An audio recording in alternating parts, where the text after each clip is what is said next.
தமிழ்நாடு வணிக சங்க பேரமைப்பின் சார்பாக வணிக உரிம கட்டணம் மிக கடுமையாக உயர்த்தப்பட்டிருக்கிறது. அதை திரும்பப் பெற வேண்டும் என்று வலியுறுத்தி கொண்டிருக்கிறோம். இன்று சென்னை மாநகர ஆணையர் கூட்டம் போட்டு நல்ல முடிவெடுப்பதாக அறிவித்திருக்கிறார்கள். அதே போன்று நாளை மாண்புமிகு அமைச்சர் மரியாதைக்குரிய அருமையான நேரு அவர்களை சந்தித்து முறையிட்டு கட்டாயமாக இந்த உரிம கட்டணம் குறையும் என்ற நம்பிக்கை இருக்கிறது. ஆகவே வியாபாரிகள் யாரும் அச்சப்பட வேண்டாம், பயப்பட வேண்டாம். சிறு வியாபாரிகளுக்கு கட்டணம் குறைத்து கட்டாயமாக தமிழ்நாடு வணிக சங்க பேரமைப்பு பெற்று தரும் என்பதை தெரிவித்துக் கொள்கிறேன். அதை தாண்டும் பட்சத்தில் மாண்புமிகு முதலமைச்சர் அவர்கள் சந்தித்து கட்டாயமாக திரும்பப் பெறுவோம் என்று உறுதியோடு நான் தெரிவித்துக் கொள்கிறேன்.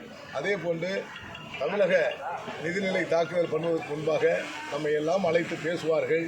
அதில் பல்வேறு கோரிக்கைகளை வலியுறுத்தியிருக்கிறோம். குறிப்பாக வணிக நல வாரிய உறுப்பினர்களுக்கு குடும்ப நலத்திட்ட உதவியாக 3 லட்சத்திலிருந்து 5 லட்சமாக உயர்த்தி கேட்டிருக்கிறோம். கட்டாயமாக அது கிடைக்கும் என்ற நம்பிக்கை இருக்கிறது.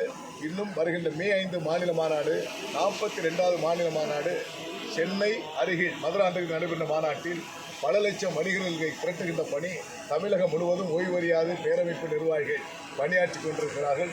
இந்த மாநாட்டுக்கு பிறகு பெரிய திருப்பு முனை ஏற்படும் என்ற நம்பிக்கை இருக்கிறது.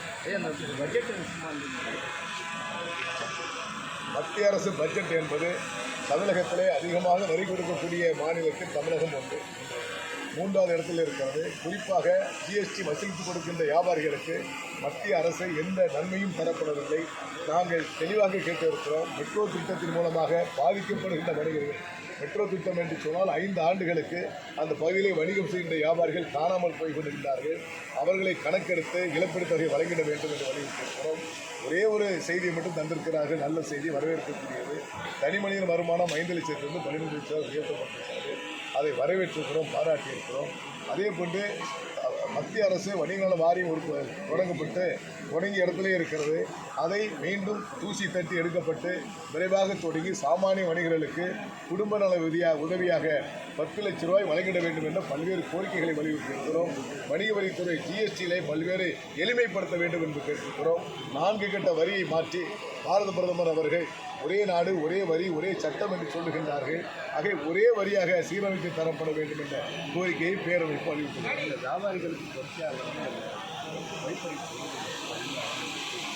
வியாபாரிகளுக்கு பல்வேறு இடர்பாடுகளை வியாபாரிகள் அன்றாடம் சந்தித்துக் கொண்டிருக்கிறார்கள்.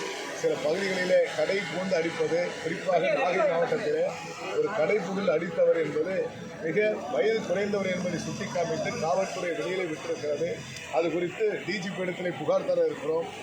வியாபாரிகள் மீது கை வைக்கின்ற வியாபாரிகள் எந்த வியாபாரியாக இருந்தாலும் பாதிக்கப்படாத வகையில் பாதுகாக்கக்கூடிய வகையில் காவல்துறை முன் வர வேண்டும்.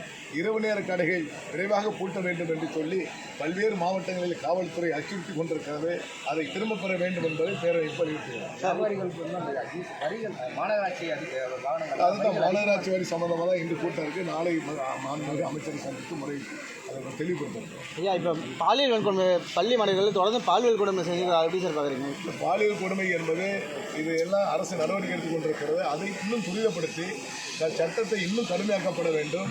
சிறையில் தள்ளுவது என்பதை விட 1 மாத காலம் 60 நாளைக்குள் வழக்குகளை விசாரித்து அதற்கு தண்டனை வழங்கிட வேண்டும் என்று திட்டமிட்டு ஒரு காலத்தை குறிப்பிட்டால் மட்டும்தான் இனி கயவர்கள் பயப்படுவார்கள். அந்த நிலையை மாண்புமிகு முதலமைச்சர் எடுக்க வேண்டும் என்பதை தமிழ்நாடு வணிக சங்க பேரவைப்பு வலியுறுத்துகிறது. ராஜமங்கலம் காவல் கடைகள் மாநகராட்சி பல இடங்களில் அதுபோன்ற சம்பவம் நடந்திருக்கிறது. நாங்கள் ஆய்வு செய்து கொண்டு எங்கள் நிர்வாகிகள் அங்கு நேரடியாக சென்று எந்த காரணம் என தெரிந்து கொண்ட பிறகு மாநகராட்சியை முறையிட்டு அதை முறைப்படுத்த வீடியோ என்னோட நோக்கம்